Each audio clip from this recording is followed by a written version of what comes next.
జై వీరబ్రహ్మ జై గోవిందమాంబ జై. నేను మీ కృష్ణమాచార్య శ్రీ బ్రహ్మపదం. 2024 సంవత్సరం నవంబర్ మాసం కర్కాటక రాశి వారి యొక్క రాశిఫలం. శివాయ బ్రహ్మణే నమో నమః. ఒకవైపేమో అష్టమ భావంలో శని భగవానుడి యొక్క సంచార స్థితి, ప్రశ్నాశాస్త్రాన్ని అనుసరించినటువంటి బుధ శుక్ర సంబంధమైనటువంటి స్థితిగతులు. మాసాలు మారుతున్నాయి, సంవత్సరాలు మారిపోతున్నాయి, కానీ జీవన గమనం మాత్రం మారట్లేదన్నటువంటి భావన మానసికమైనటువంటి సంఘర్షణకు కారణమవుతూ ఉండొచ్చు. విద్యార్థులు ఏకాగ్రతకు భంగం వాటిల్లటం, సరైనటువంటి ఉత్తీర్ణత లేదా సరైనటువంటి ఫలితాన్ని సాధించలేకపోతున్నామన్నటువంటి ఆవేదన మీ మనసులో ఎక్కువగా ఉండేటువంటి అవకాశం ఉంది.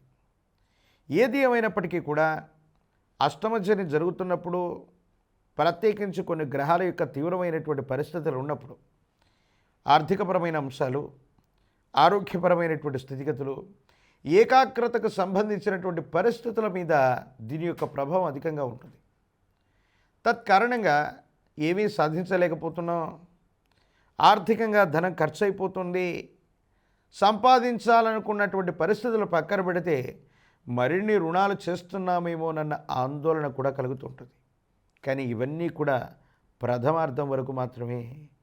ఈ మాసంలో ప్రథమార్థంలో మాత్రమే ఇలా ఉంటాయి. సమీపమైన భవిష్యత్తు బాగుంది. అష్టమ శనిలో కూడా అద్భుతమైనటువంటి ఫలితాలు వస్తాయి. ఆర్థికపరమైనటువంటి స్థితిగతుల్లో మీరు పుంజుకుంటారు. కొంచెం ఏకాగ్రతతో కూడినటువంటి పరిస్థితుల్లో ప్రయత్నం చేస్తే విద్యార్థులకి చాలా అనుకూలవంతమైనటువంటి పరిస్థితులు, ఉత్తీర్ణత లభించేటువంటి అవకాశం ఉంది. అన్యోన్యకరమైనటువంటి దాంపత్య జీవితం ఉంటుంది. అనుకూలవంతమైనటువంటి స్థితిగతుల్లో ఉండగలుగుతారు. అంతా బాగుంటుంది. కానీ కుటుంబపరమైన అంశాలు, మీ ఉద్యోగపరంగా, వ్యాపారపరంగా కుటుంబానికి దూరంగా ఉండవలసినటువంటి పరిస్థితి అవ్వచ్చు. ఏదో కారణంగా కుటుంబ సభ్యులని విడిచిపెట్టి వెళ్ళవలసినటువంటి పరిస్థితులు వస్తున్నాయి.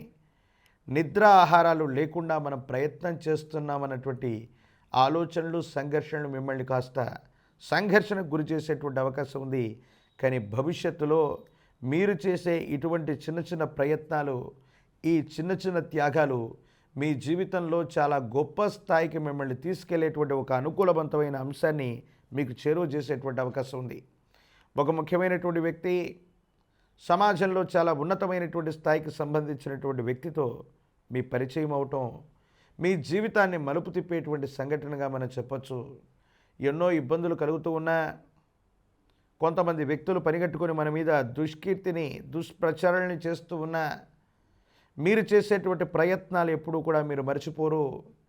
మీ ప్రయత్నాల తాలూకు ఫలితంగానే మీలో ఉన్నటువంటి మంచితనం, మీలో ఉన్నటువంటి కార్యదక్షత, తీక్షణమైనటువంటి స్వభావం భగవంతుడు, కాలం అవకాశాన్ని ఇచ్చినట్టుగా ఒక ముఖ్యమైనటువంటి వ్యక్తి యొక్క పరిచయం మీ జీవితంలో ఒక అద్భుతమైనటువంటి పరిణామంగా, ఒక గొప్ప మలుపుగా మనం చెప్పచ్చు.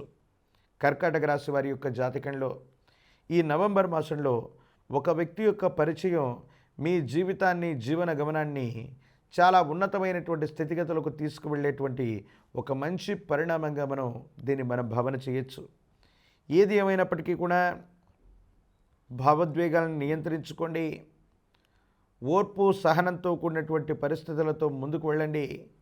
ద్వితీయార్థంలో ఆర్థికంగా బాగుంది, ఆరోగ్యపరమైనటువంటి అంశాలు బాగున్నాయి, కుటుంబపరమైనటువంటి స్థితిగతులు బాగున్నాయి, గొప్పగా వృద్ధిలోకి వచ్చేటువంటి అవకాశాలు కనపడుతున్నాయనటంలో ఎటువంటి సందేహం కూడా లేదు. విద్యార్థులు ఏకాగ్రతతో కూడినటువంటి విద్యను అభ్యసిస్తే అత్యంత అనుకూలవంతమైనటువంటి ఉత్తీర్ణత సాధించేటువంటి అవకాశం ఉంది.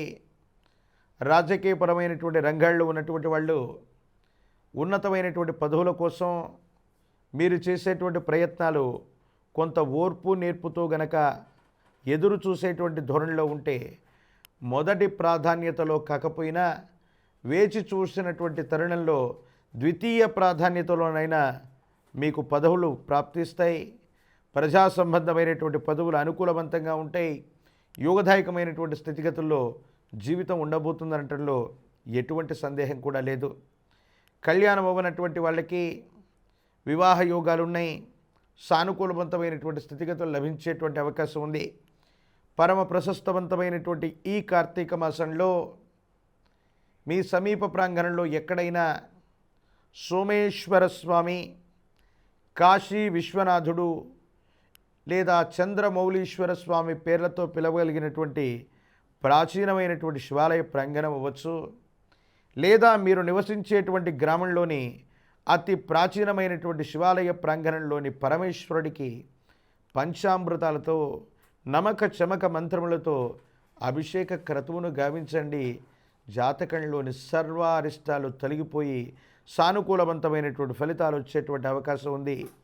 2 అంగుళాల ప్రమాణం ఉన్నటువంటి ఒక స్ఫటిక శివలింగాన్ని తీసుకొని పరమేశ్వరుడి యొక్క ఆలయ ప్రాంగణంలో ప్రాణప్రతిష్ఠాది క్రతువును జరిపించి అభిషేకాన్ని జరిపించి ఇంటి ప్రాంగణానికి తీసుకువచ్చి ఈ కార్తీక మాసం మొత్తం కూడా శుద్ధ జలం, విభూది భస్వం మరియు మారేడు దళం చేత అనునిత్యం స్వామివారిని పూజిస్తున్న, అభిషేకిస్తున్న మరిన్ని ఉత్కృష్టవంతమైనటువంటి ఫలితాలు మీరు తప్పకుండా కలిగించుకునేటువంటి అవకాశం కనబడుతుంది.